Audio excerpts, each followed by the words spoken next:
capítulo 4.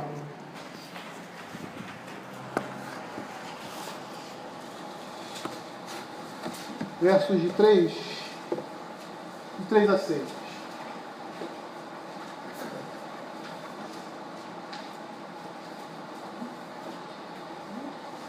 Eu vou fazer a leitura desde o início, do primeiro verso, até o verso 9, que representa esse primeiro trecho dessa palestra. Ouvi, filhos, a instrução do Pai, estai atento para conheceres o entendimento. Porque vos dou boa doutrina, não deixes o meu ensino. Quando eu era filho, em companhia de meu pai, tenro e único diante de minha mãe, então ele me ensinava e me dizia: retém teu coração as minhas palavras, guarda os mandamentos e vive, adquire a sabedoria, adquire entendimento, e não te esqueças das palavras da minha boca, nem delas te aparte. Não desampares a sabedoria, ela te guardará, ama e ela te protegerá. O princípio da sabedoria é: adquire a sabedoria. Sim, com tudo que possuís, adquire conhecimento. Estima e ela te deixará, te exaltará. Se a abraçares, ela te honrará. Dará à tua cabeça um diadema de graça e uma coroa de glória te entregará. Vamos orar. Senhor Deus, Pai Todo-Poderoso, queremos te agradecer pela tua palavra e queremos pedir ao Pai que ela traga, Senhor Deus, mudança no nosso coração. Não somente a nossa mente seja afetada por ela, por conhecermos, ó Pai, e entendermos, ó Senhor Deus, com a nossa mente o que a palavra de Deus está dizendo, mas que o nosso coração possa recebê-la também, Pai. Que esse conhecimento possa ser acrescentado para a vida eterna, Senhor Deus. E que não fique somente, Pai, nesse mundo, mas que nos conduza à vida. Que traga humildade, que traga, Senhor Deus, confiança no Senhor, que traga dependência, que traga, Senhor Deus, aos nossos corações, ó Pai, a graça e a majestade do Evangelho de Cristo Jesus. É o que nós pedimos, ó Pai, em nome de Jesus. Amém. Na semana passada nós começamos a falar sobre esse capítulo. E o texto da Sociedade Bíblica do Brasil, ele chama a nossa atenção para aquilo que nós falamos, quando ele diz que é a exortação paternal. E aí vimos que há um ambiente, nós vamos falar mais adiante disso, há um ambiente familiar aqui. Aqui está sendo reproduzido a família ali em Israel, como se dava o ensinamento, a instrução na vida de uma família. E vimos aqui a responsabilidade também, foi ressaltada a responsabilidade do pai na instrução da casa. É o homem como cabeça quem tem que dar a direção da família. É o homem como cabeça que tem que dirigir a instrução no lar. Isso não quer dizer, como nós já vimos claramente, como o texto nos mostra, que é aquilo que nós aprendemos pura e simplesmente dos nossos pais, nós aprendemos com a vida e aí ensinamos os nossos filhos. Não. O texto está dizendo aqui que a instrução pastoral da família é do pai, a instrução paternal é o pai, é o homem que dirige o seu lar, que ensina os seus filhos e conduz a sua casa, mas ele conduz não nos seus pressupostos, mas conduz segundo a palavra de Deus. Nós não temos autoridade do Senhor a imprimir na nossa família um comportamento que seja contrário aos ensinos da Escritura. Essa é a nossa responsabilidade diante do Senhor. E aí nesse ambiente de instrução é um ambiente de fraternidade, é um ambiente de segurança e de amor. Porque nós vamos perceber, como falamos anteriormente, que a instrução dada é uma instrução oral, é uma instrução pessoal, onde o pai se envolve na vida familiar. E a partir desse envolvimento, desse dia a dia, ele traz uma instrução formal através da demonstração e da disciplina verbal e também do seu exemplo. E nós vamos perceber, queridos, que o exemplo na vida de um homem é aquilo que fala mais alto ao coração dos seus filhos. Eles vão olhar para você não vão ver um homem perfeito. Eles vão olhar para você e vão ver um pecador redimido. Um homem imperfeito, mas um homem que ama o Senhor e anda nos seus caminhos. É essa a impressão que ele vai ter.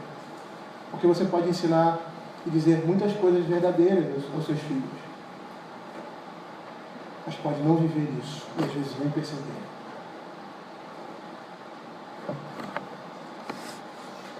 No verso 3 em diante foi onde nós paramos. Nesse primeiro início nós vemos que a instrução do pai, ou seja, a fala do pai com relação ao filho, é que ele esteja atento aos ensinos que foram dados, que os seus ouvidos e o seu coração busquem esse ensino, e nós vamos perceber que foi isso que ele aprendeu do seu pai.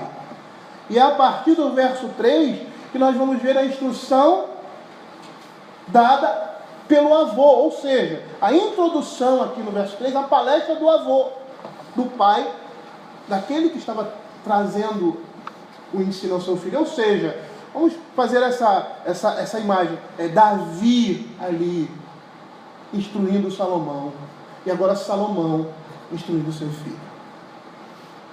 E o texto diz assim: quando eu era filho, em companhia de meu pai, tenro e único diante de minha mãe, então ele me ensinava e me dizia: retenha o teu coração as minhas palavras, e guarda os mandamentos e vive, adquire a sabedoria, adquire o entendimento, e não te esqueça das palavras da minha boca. Aqui é a introdução à palestra do avô, ou seja, do pai de Salomão. E nós vamos perceber que a linguagem que ele usa e aquilo que ele fala ao filho é semelhante àquilo que Salomão está falando ao seu filho. E nós temos aqui mais uma vez as motivações para reter e ouvir o ensino dos pais. No verso 3 ele diz assim: quando eu era filho. E no original, na realidade, seria mais apropriado colocar aí um indefinido, porque essa é a ideia, quando era um filho. E a ideia aqui de indefinir, ou seja, esse substantivo, o filho, é com o propósito de qualificar a natureza da infância dele. Essa expressão pode parecer um pouco banal, mas vai se referir significativamente à natureza espiritual dele, ou seja, ele era um filho, ou seja, ele iria reproduzir a natureza espiritual do seu pai.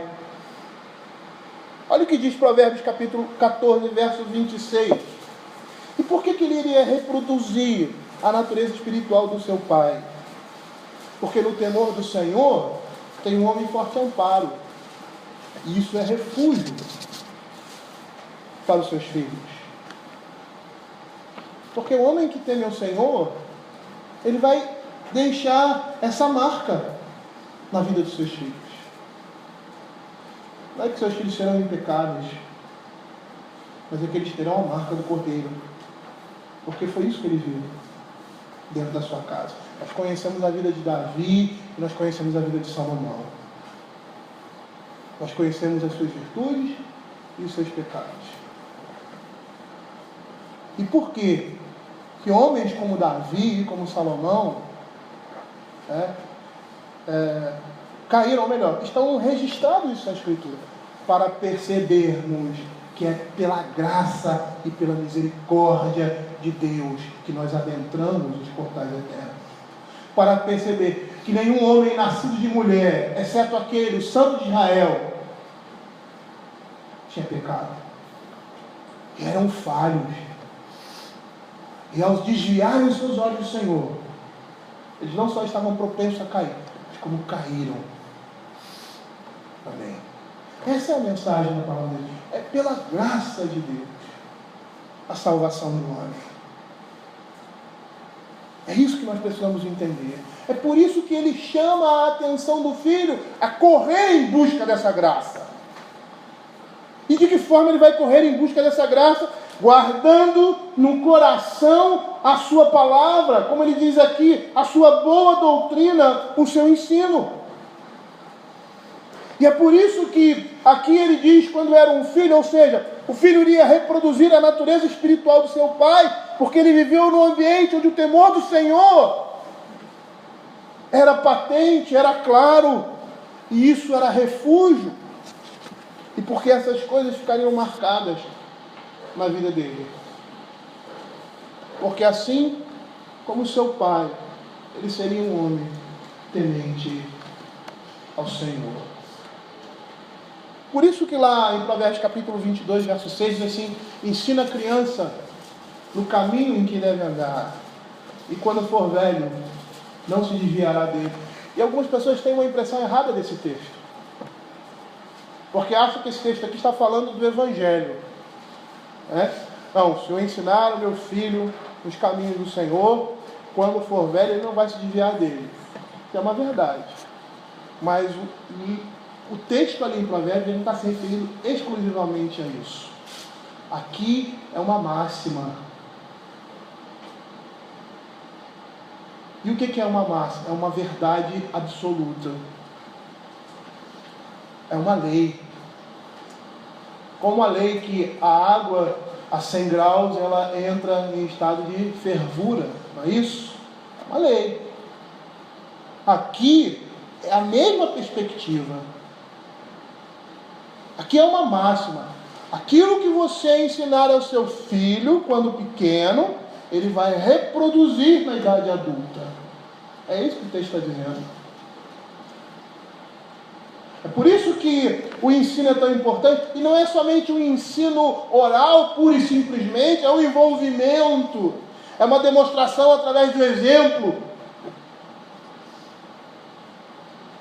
Certa vez eu estava lendo um autor há muito tempo atrás, eu acho que era o Jaime Kemper, não sei. E ele falando do relacionamento conjugal, acho que também do relacionamento entre pais e filhos, e falando da questão, a maneira como você fala e como você se comporta. Eu até dou um exemplo, né? De você chegar para uma criança bem pequenininha e tal, que ainda não fala direito e tal, né? Ainda fica balbuciando algumas palavras, e você dizer para ela assim: ai, que coisinha feia, que coisa horrível, e a criança abre um sorriso. Por quê? Porque a maneira como você está falando aquilo, ela está entendendo que é algo bom a ela. Muitas vezes nós falamos determinadas coisas, mas nós já não estamos vivendo isso. E não é naquele momento ali, não, é na nossa vida. Fazemos como os fariseus fazem. Isso é muito comum entre nós. Falamos uma coisa e no nosso dia a dia fazemos outra.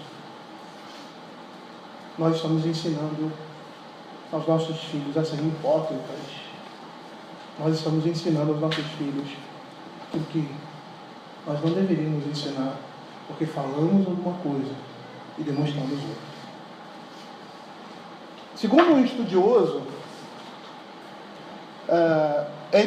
dos judeus, no pensamento hebraico, a filiação era entendida não como uma questão biológica, mas como uma questão de obediência. Por isso as instruções do pai, para que o filho obedeça e ouça a sua palavra. E aí nessa perspectiva nós vemos, por exemplo, Deuteronômio capítulo 21, de 18 a 21, quando um filho era rebelde, ele seria rejeitado. Porque o conceito de filiação estava atrelado não ao aspecto biológico, ao nascimento, mas ao aspecto da obediência. Se alguém tiver um filho quanto mais rebelde, que não obedece à voz de seu pai e a de sua mãe, e ainda castigado não lhe dá ouvidos, seu pai e sua mãe o pegarão e o levarão aos anciãos da cidade à sua porta e lhe dirão: este nosso filho é rebelde quanto mais, não dá ouvidos à nossa voz, é dissoluto e beberrão, então todos os homens da sua cidade o apedrejarão, até que morra, assim eliminarás o mal do meio de ti. Todo Israel ouvirá e temerá. E era dessa forma que o Senhor Jesus lidava com o seu povo, com a sua igreja. Lá em Marcos capítulo 3, verso 35, ele vai dizer: meus parentes não são meus pais e meus irmãos, Meus pais e meus irmãos são aqueles que fazem a vontade de Deus. Portanto, qualquer que fizer a vontade de Deus, esse é meu irmão, irmã e mãe. E esse conceito que nós estamos vendo aí, expresso por um filho, às vezes ele não pode ser captado na nossa língua, por causa dos problemas de tradução, que são normais com duas línguas e duas culturas completamente distintas, não só de tempo, mas também de espaço. Mas a Septuaginta pode nos ajudar. A tradução da Septuaginta aqui em Provérbios classifica esse quando eu era um filho obediente. É traduzido dessa forma. Por quê? Porque esse conceito de filiação que está sendo nos dado é o conceito que nós temos de filiação para com Deus. Nós somos filhos de Deus porque obedecemos a sua palavra, porque seguimos os seus preceitos. E é interessante também nós ressaltarmos com relação aos hebreus. O pai começava o ensino religioso logo depois que a criança era desmamada. A criança tinha 3 anos. No Antigo Oriente as coisas funcionavam assim. Com 3 anos a criança era desmamada. A partir daquele momento, ele começava a ensinar a lei de Deus. E é esse princípio que nós vemos na Escritura. Essas palavras que hoje que eu te ordeno estarão no teu coração. Aí só a partir disso, tu as inculcarás a teus filhos. Sabe por quê? Porque Provérbios diz: ensina a criança no caminho que deve andar, e quando for velho, não se desviará dele. Essas coisas nós só podemos ensinar aos nossos filhos quando elas estão dentro de nós, quando elas fazem parte de nós. E com relação ao Evangelho, isso também é verdade. E aqui nós temos a indicação desse momento, quando ele diz assim: quando eu era um filho, ou um filho obediente, como diz a Septuaginta, em companhia de meu pai, tenro e único diante de minha mãe. E aí nós falamos isso anteriormente. O pai é o cabeça, é ele o responsável. Eu vou dizer, ele tem que conhecer mais Bíblia do que a sua esposa. Uma vez um rapaz veio perguntar para mim, pregando sobre família e sobre a liderança do homem na família. Eu falei: então eu tenho que conhecer mais Bíblia que a minha mulher? Tem. Porque é você que vai conduzi-lo. Não é uma batalha, não é uma guerra. Não é? Eu preciso conhecer mais a Bíblia do que a minha esposa. Porque existem mulheres que conhecem mais as Sagradas Escrituras que seus maridos. E elas vão ser auxiliadoras dele para que eles avancem. É assim que tem que ser. Quando ele diz tenro e único diante de minha mãe, a mãe dele também era sua mestra. Como nós vemos em Provérbios capítulo 1, 8, filho meu, ouve o ensino de teu pai e não deixes a instrução de tua mãe. Quando o apóstolo Paulo vai se referir às mulheres, lá em 1 Timóteo capítulo 2, verso 15, e depois vai falar sobre a liderança dos homens, e ali anteriormente ele exclui as mulheres, porque ele está falando num contexto de culto. Ali é um contexto de culto. Como é que os homens devem orar no culto? As mãos levantadas. Ou seja, era muito comum isso acontecer naquele tempo. As orações não eram orações como nós fazemos hoje, com os olhos fechados. Eles levantavam a mão e olhavam para o céu. Era um comportamento diferente do nosso. E aí ele fala como as mulheres devem se comportar. Não como cabeleira frisada, ou ouro, ou coisa que o valha. E é tão interessante porque esse texto vai falar da maneira como elas devem se portar na igreja, paralelamente àqueles que pregam e falam sobre o véu na igreja. Hoje é a nova moda. Nova moda não, porque isso já é antigo. É falar sobre véu. Não, porque as mulheres têm que usar o véu na igreja. Mas ali o apóstolo Paulo fala em 1 Timóteo, não fala em véu. Ele fala em cabeleira frisada. Ali é ambiente de culto. E aí ele diz assim, verso 15: todavia será preservada através de sua missão de mãe, se ela permanecer em fé, amor e santificação em bom senso. Ou seja, a mãe também, ela é mestra. Ela precisa conhecer a palavra de Deus e ensinar. E o texto ele não está falando somente de maternidade, mas está falando também de instrução. Ela não só gera filhos, mas também ensina seus filhos. Isso às vezes está implícito na Escritura, como nós vemos o rei de Israel subindo. Alguns homens tementes ao Senhor, outros não. E a mãe é citada. E aí de repente você vê um rei assim, meio estranho, não totalmente fiel, e surge um filho do nada fiel ao Senhor. A quem se atribui isso? Ao ensino por osmose? Não. É na instrução da mãe na vida daquele homem. A Escritura está mostrando, nos mostra que o homem é o cabeça, o ensino é responsabilidade dele, é ele que vai dirigir o seu lar em todas as áreas da sua vida, segundo a Escritura. E a sua esposa é conselheira, é auxiliadora, competente neste empreendimento. E que empreendimento? Que é a família aos pés de Cristo. E aí, olhando por esse aspecto, como é triste, né? Quando os cabeças, quando os homens, principalmente os homens, as mulheres também, mas não são piedosos em seus lares. São muitas vezes grosseiros, né? Isso é uma característica do homem, né? O homem é mais truculento, né? Nós somos mais... É uma característica da masculinidade. Mas que essa truculência, ou seja, que isso não seja uma truculência, mas seja uma firmeza masculina. Mas como é danoso ao ambiente familiar quando esses homens não têm liderança? E não é liderança porque manda, por simplesmente, é a maneira como se comportam. Grosseiros, sem sabedoria, sem discernimento, às vezes sem firmeza, sem a sensibilidade do varão perfeito que é Cristo, com a sua firmeza e também com a doçura que lhe era peculiar. Mas ele fala que é terno e único, e essa expressão mostra a situação do filho, ou seja, mostra que aquele filho tem um corpo e um caráter fraco, sensível. Ele está sendo desenvolvido, ele está se desenvolvendo como pessoa, como homem, como indivíduo. Ele ainda não se desenvolveu plenamente, ele é inexperiente, e ele por isso precisa seguir os passos dos seus pais. E é tão interessante porque quando ele fala em termo único, ele está falando de uma criança pequena. Como nós vimos anteriormente, que a criança era desmamada aos 3 anos, e a partir daí você tinha um ensino da lei formal por parte dos pais, do pai em especial. E é interessante nós percebermos a Bíblia nos mostrar como é mais fácil moldar uma criança quando ela é pequena, um ramo tenro. Às vezes nós pensamos o contrário, né? Porque as crianças elas expõem os seus pecados de uma forma mais clara.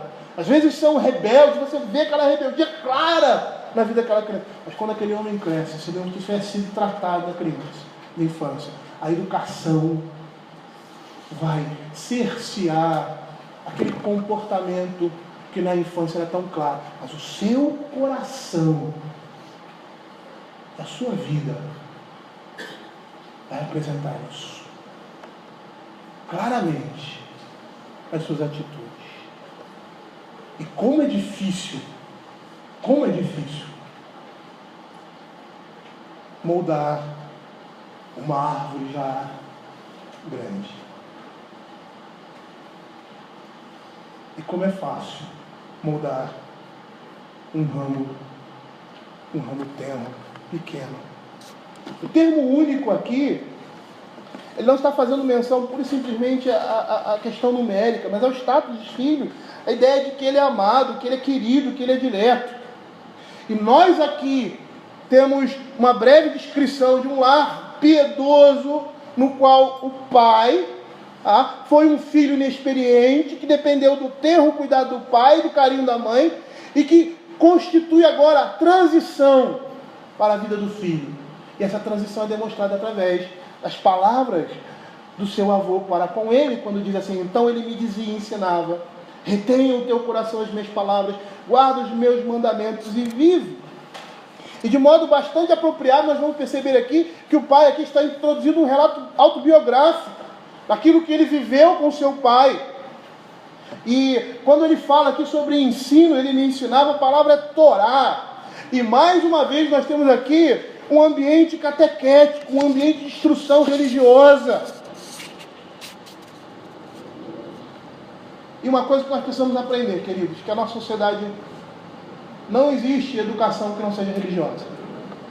Toda educação é religiosa. Até mesmo a educação com relação à ciência, a educação secular, ou seja, dos bancos escolares, ela é religiosa. A nossa sociedade, nosso mundo dicotomizou isso, separou, mas não existe. É uma coisa só. Por mais que não toque necessariamente no culto e na relação com o nosso Deus cultica, ele vai tocar na relação do homem com Deus. O homem deve olhar para a natureza, aquilo que Deus criou, e reconhecer nela o Criador. Isso é religioso.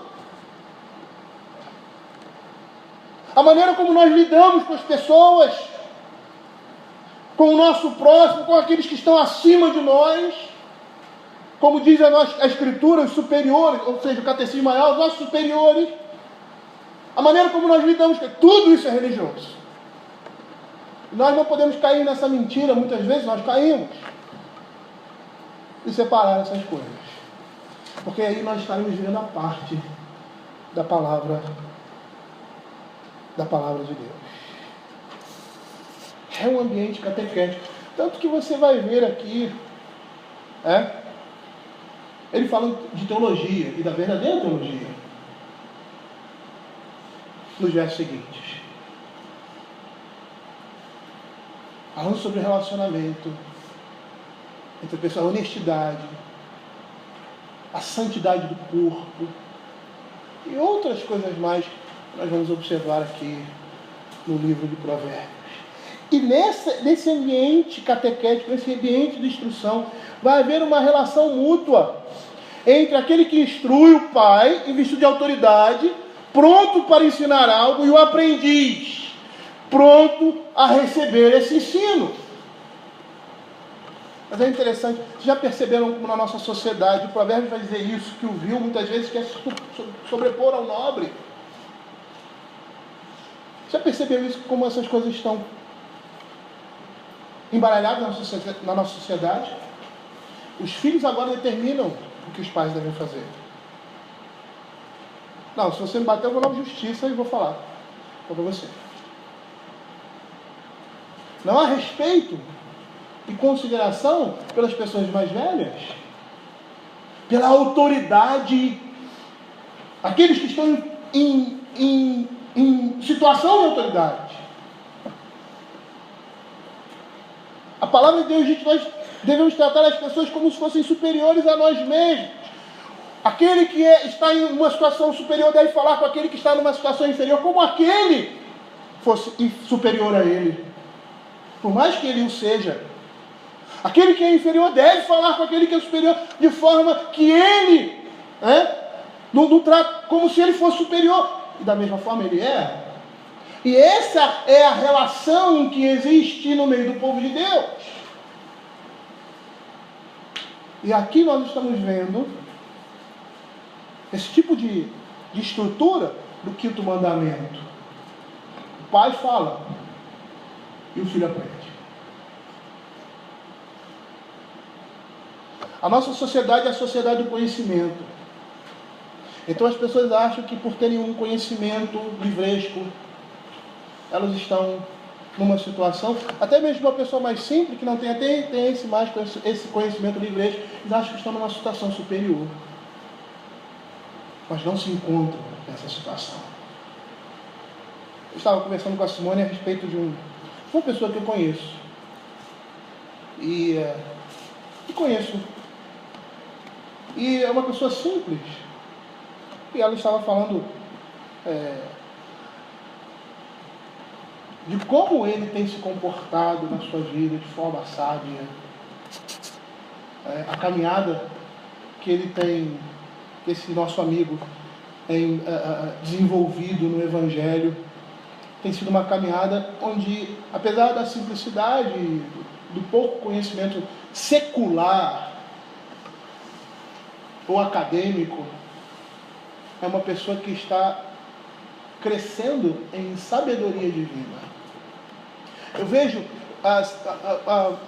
um tempo atrás, uma pessoa estava conversando comigo, não lembro, são tantas situações que a gente às vezes não consegue pontuar.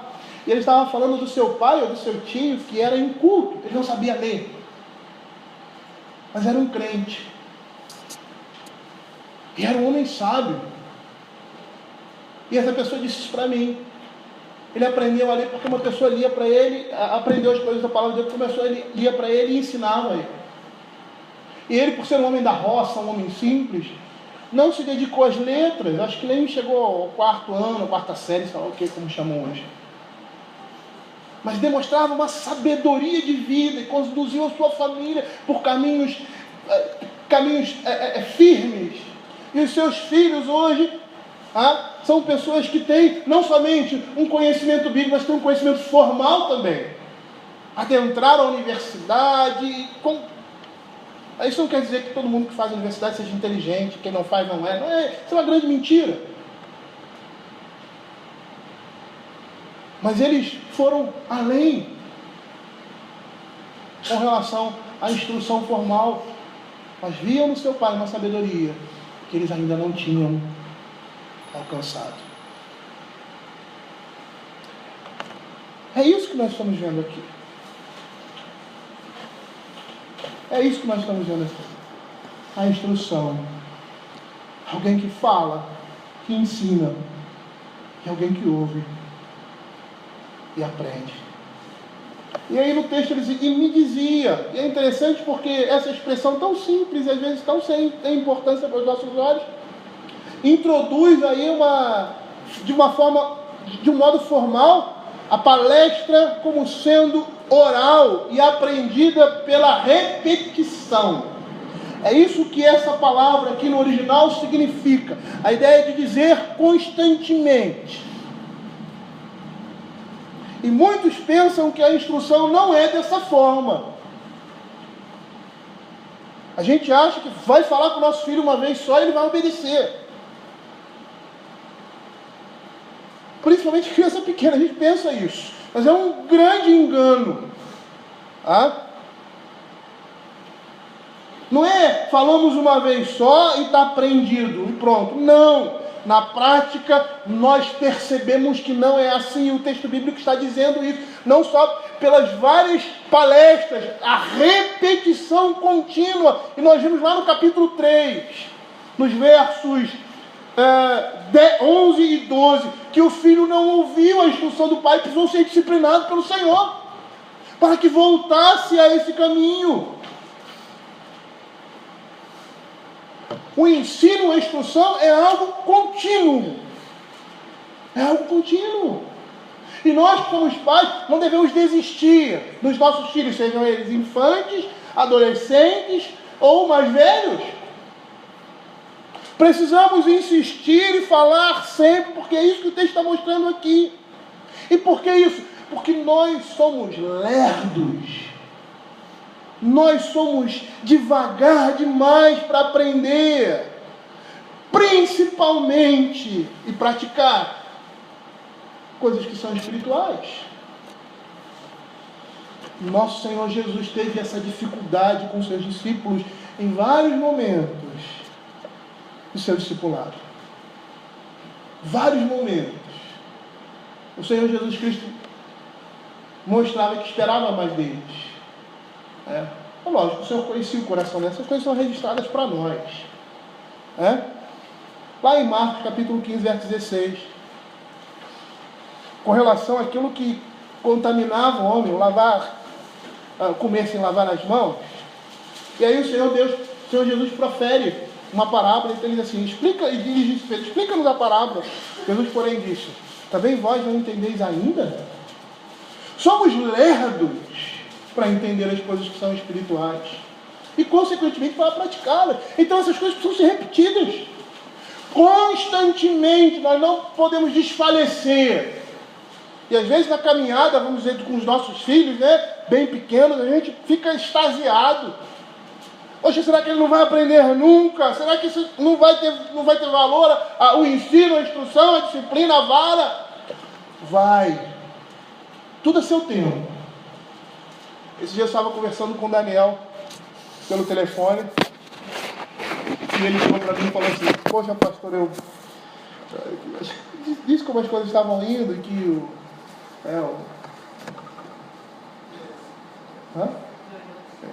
e que o Yosef estava demais, né? E ele é muito esperto, né?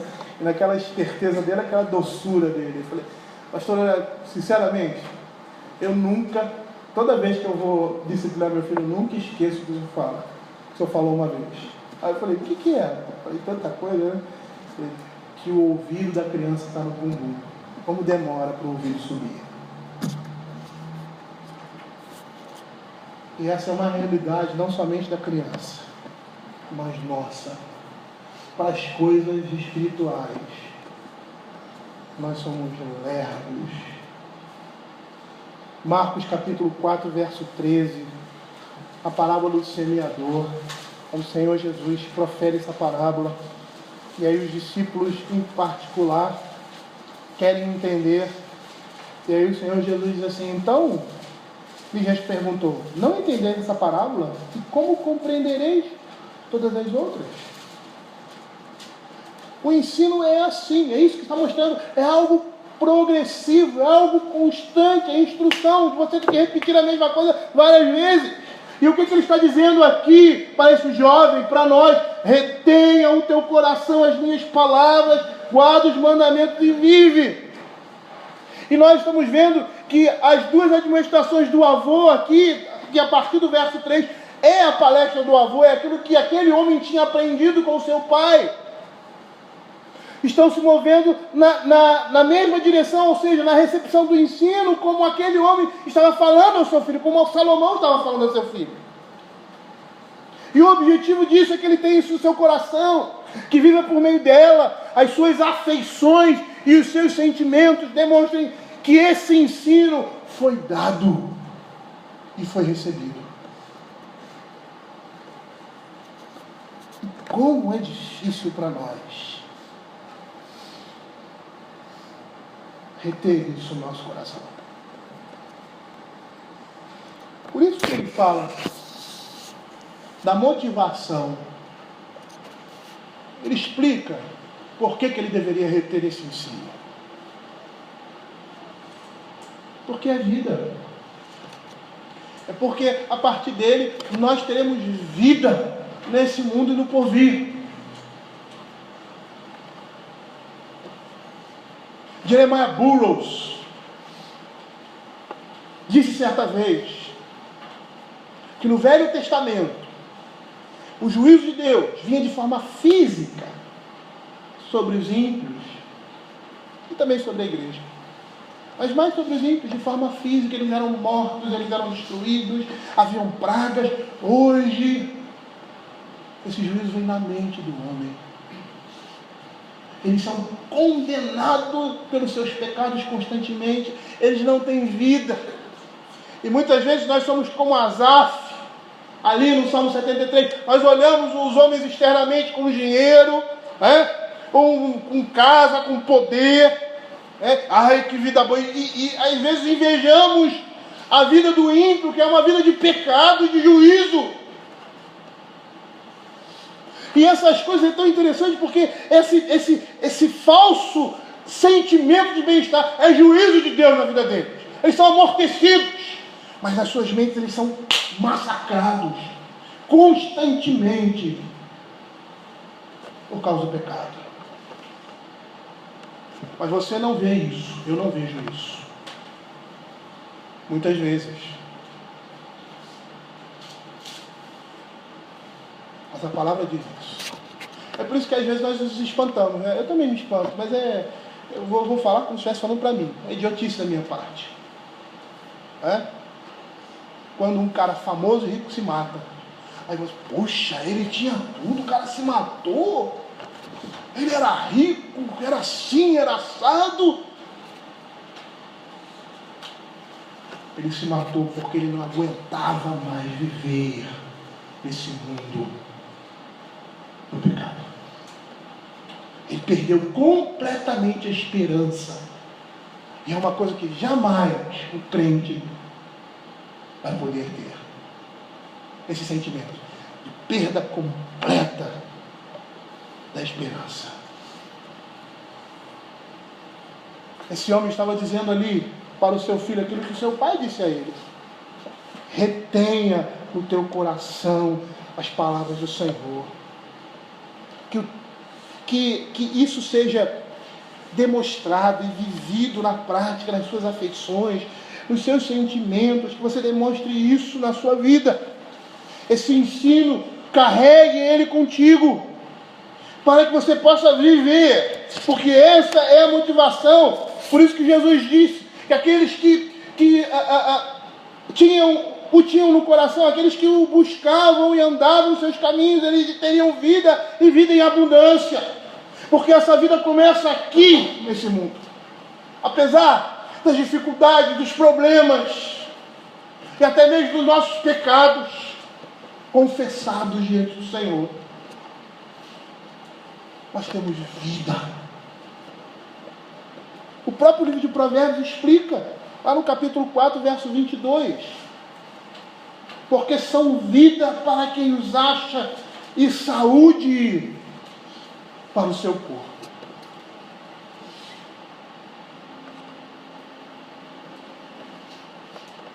E a partir de agora, no verso 5 e verso 6, ele diz assim: adquire a sabedoria, adquire entendimento, não te esqueças das palavras da minha boca, nem delas te aparte. Não desampares na sabedoria, ela te guardará, ama e ela te protegerá. Nós estamos vendo aqui agora a palestra do avô propriamente dita. Anteriormente nós vimos a instrução, ou seja, a admoestação de reter. E agora nós vamos ver o ensino propriamente dito. Ele diz: adquire a sabedoria. E é interessante porque a imagem aqui, nós não vemos isso por causa da tradução, desse espaço temporal, e linguístico que nós temos diante de nós.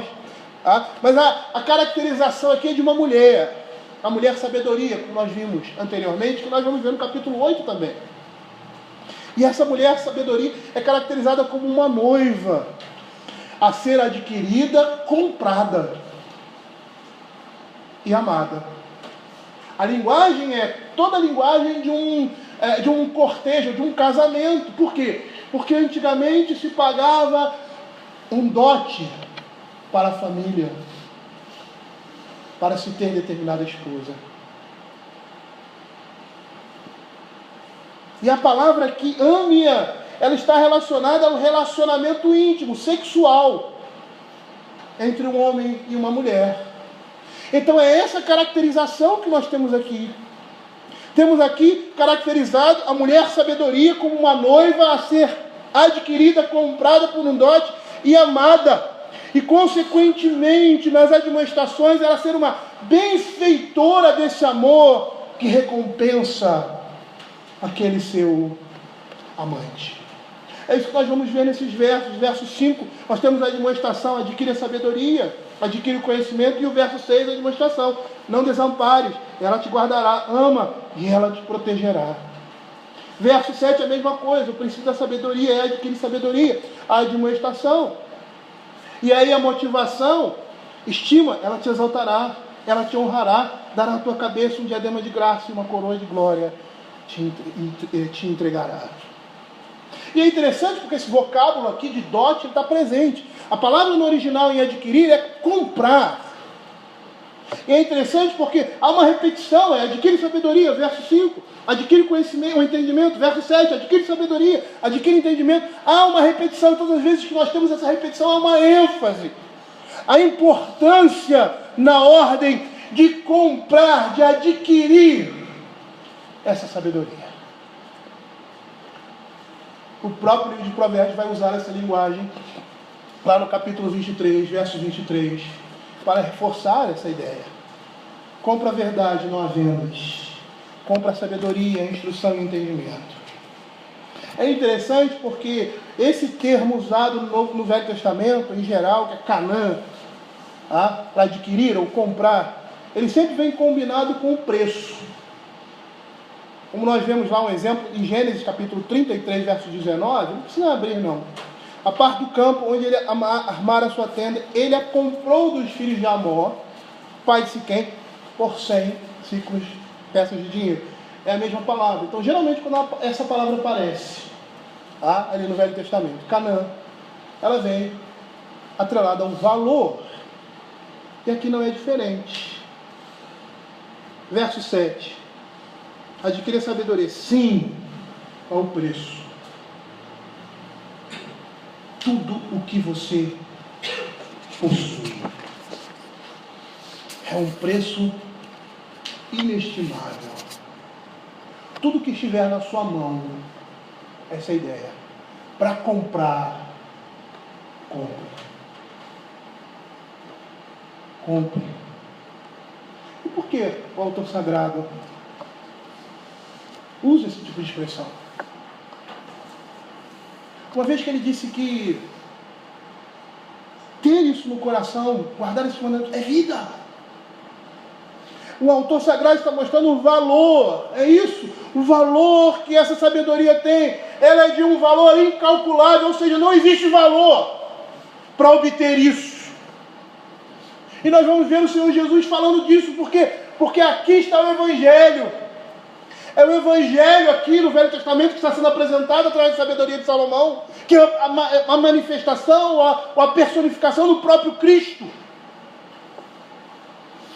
Lá em Mateus capítulo 13, verso 34, que fala da parábola do tesouro escondido. O homem achou um tesouro num campo, não contou para ninguém, ele viu que o tesouro era inestimável, ele foi e vendeu tudo que ele tinha. Tudo que ele tinha. Ele fez tudo para possuir, porque tinha muito valor. A parábola também da grande pérola. O homem vende tudo que tem, todos os seus bens, pega todas as suas pérolas e vai comprar aquela única pérola. Por quê? Porque ela tinha um valor incalculável. É esse valor que tem a palavra de Deus. É um valor eterno. Quem pode medir isso? Ninguém pode medir isso. Mas ela está à nossa disposição. Ela está ao alcance de nossas mãos e do nosso coração.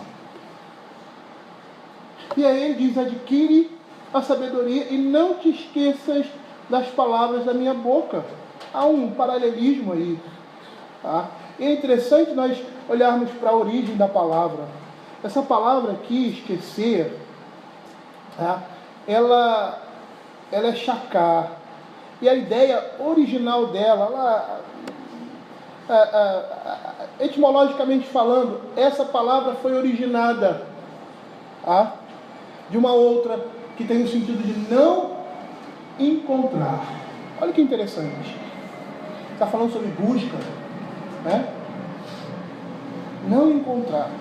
O texto de Salomão diz várias vezes: busque a palavra de Deus, busque os mandamentos do Senhor. Essa ideia está presente todo o tempo. E aqui ele fala: não te esqueças, como se ele estivesse dizendo, não deixe de buscar. Não deixe de buscar. Busque até encontrar. E por quê? Buscar a sabedoria. Porque nós temos necessidade dela. Nós temos a necessidade de sermos lembrados, de não esquecermos da sua necessidade para a nossa vida neste mundo.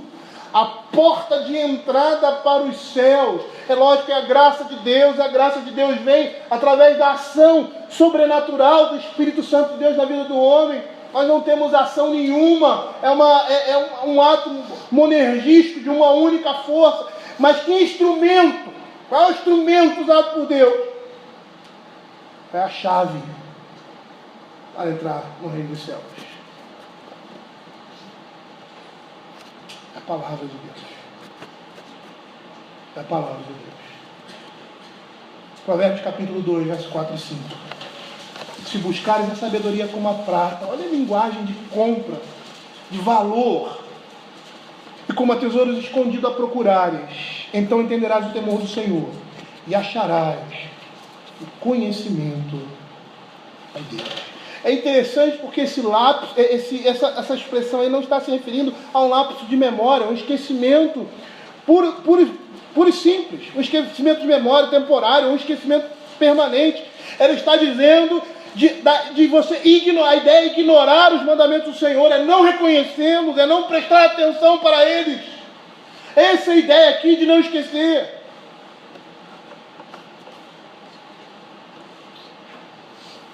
Porque todas as vezes que nós optamos por um caminho diferente, nós estamos desprezando a palavra de Deus e desprezando o Senhor. Por isso que ele diz: não te apartes delas. Não te aparte delas. Adquire a sabedoria, adquire o entendimento, não te esqueça as palavras da minha boca, nem delas te aparte.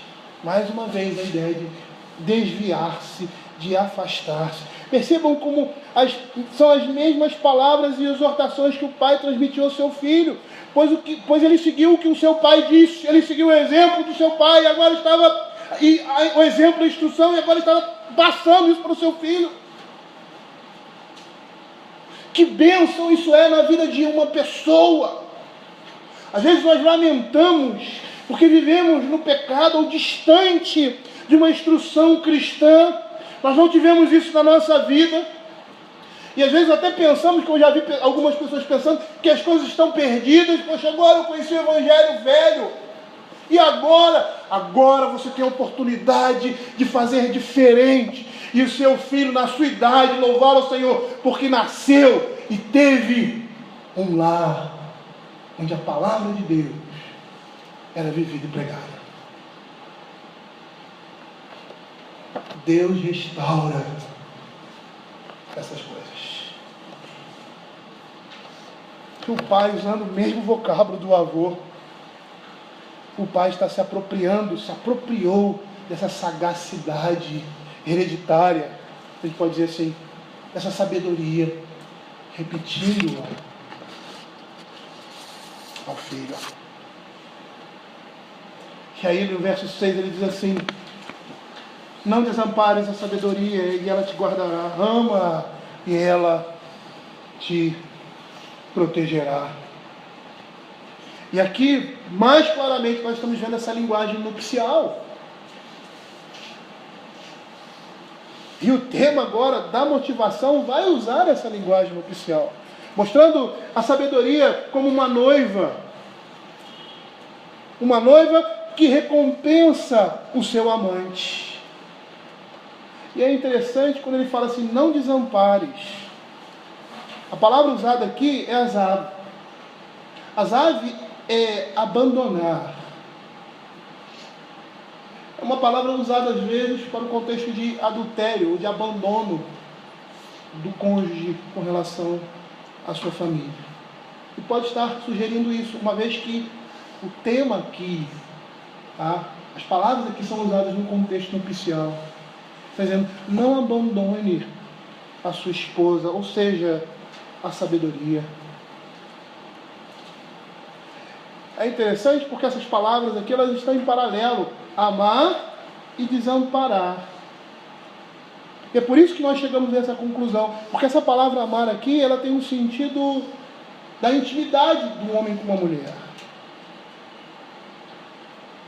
E ao julgar, não somente por essa linguagem, mas pelo que a própria palavra de Deus fala, no nosso relacionamento com Deus, nós vamos ver que amar é uma linguagem legal, ou seja, uma linguagem da lei.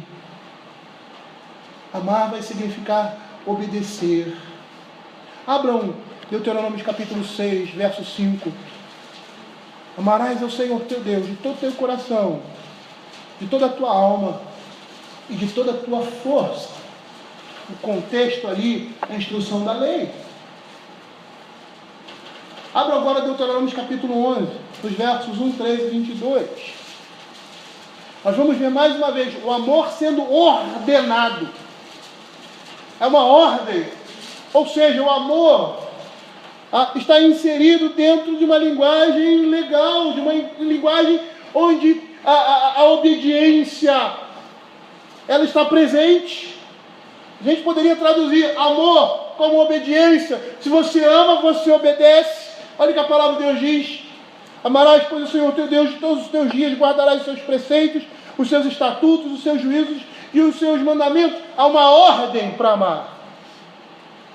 Verso 13: se diligentemente obedecerdes a meus mandamentos que hoje vos ordeno, e amar o Senhor vosso Deus, e de o servir de todo o vosso coração e toda a vossa alma. Verso 22: porque se diligentemente guardares todos esses mandamentos que vos ordeno para os guardares, amando o Senhor. Percebam como a linguagem legal, a linguagem da lei, amor e obediência estão atrelados. Vosso Deus, andando em todos os seus caminhos, e a Ele vos achegardes. Percebam como a linguagem legal não remove essas ordens das esferas emocional. Eu vou dizer uma coisa para você, anote isso no seu coração. Quando falamos que não controlamos as nossas ações, estamos dizendo que somos escravos do pecado. É isso que a Bíblia vai dizer. Porque amar ao Senhor é uma ordem. Se você não consegue controlar os seus sentimentos,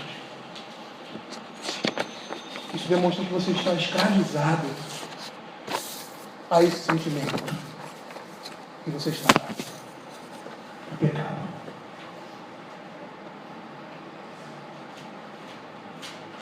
Amar, queridos, segundo a Escritura, é depositar as nossas afeições sinceramente no Senhor da aliança e manifestar essa afeição pelo serviço leal a Ele. É isso que a palavra de Deus está dizendo. E aí ele termina esse verso 6, nós vamos parar por aí. Não desampares a sabedoria e ela te guardará. Ama e ela te protegerá. É interessante que guardar e proteger, elas estarão em paralelo. E essas palavras, elas estão se referindo a qualquer tipo de perda, inclusive a morte. Nós somos livres da morte. Se nós não entendermos isso, queridos, na nossa vida, nós vamos murmurar com o Senhor que está faltando água, porque não temos água. E essas promessas, elas vão encontrar o seu paralelo no capítulo 2, versos de 8 e 11. Dizendo assim: guarda as veredas do juízo e conserva o caminho dos seus santos. Verso 11: bom senso te guardará, e a inteligência te conservará. Isso se refere a qualquer coisa na nossa vida.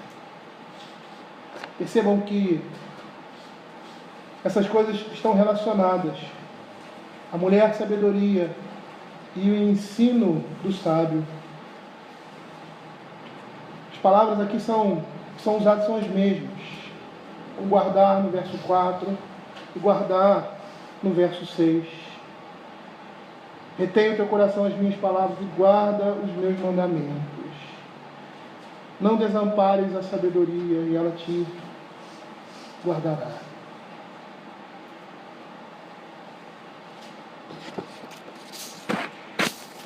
Queridos, às vezes nós olhamos para essas coisas e sentimos que estamos muito longe daquilo que deveríamos estar. E é bom olharmos para a palavra de Deus e vermos isso. Olharmos para o nosso coração. Eu olho aqui e vejo um grupo de pessoas, pecadores, miseráveis, como eu, mas que foram alcançados pela graça de Deus. E hoje, aos olhos do Senhor, são vistos como lâmpadas que brilham, lâmpadas que iluminam. Eu quero ser essa lâmpada. Era isso que aquele pai queria para o seu filho. Não precisamos cair para percebermos o caminho errado que nós estamos. Às vezes a nossa queda vai representar, não necessariamente o nosso pecado ali, mas vai representar um desvio dos caminhos do Senhor, que redundou naquilo.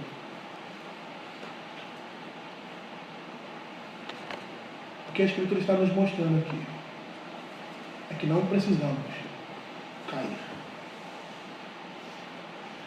Mas sabe o que é interessante?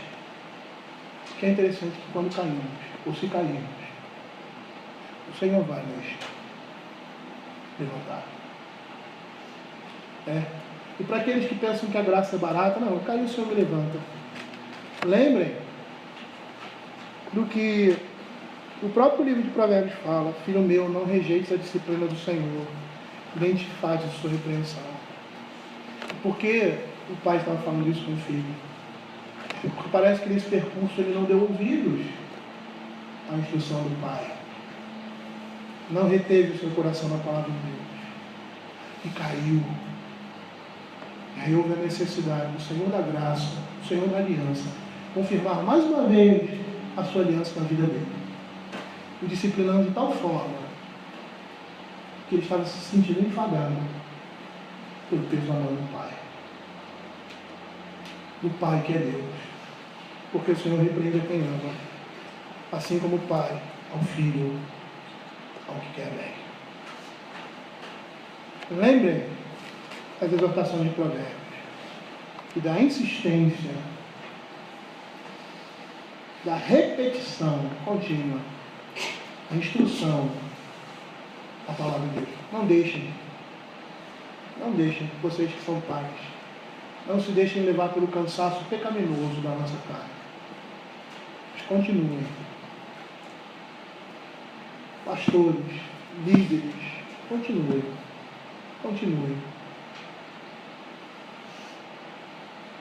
Porque somos lerdos. E é dessa forma que o Senhor vai consertar o nosso coração. Vamos orar.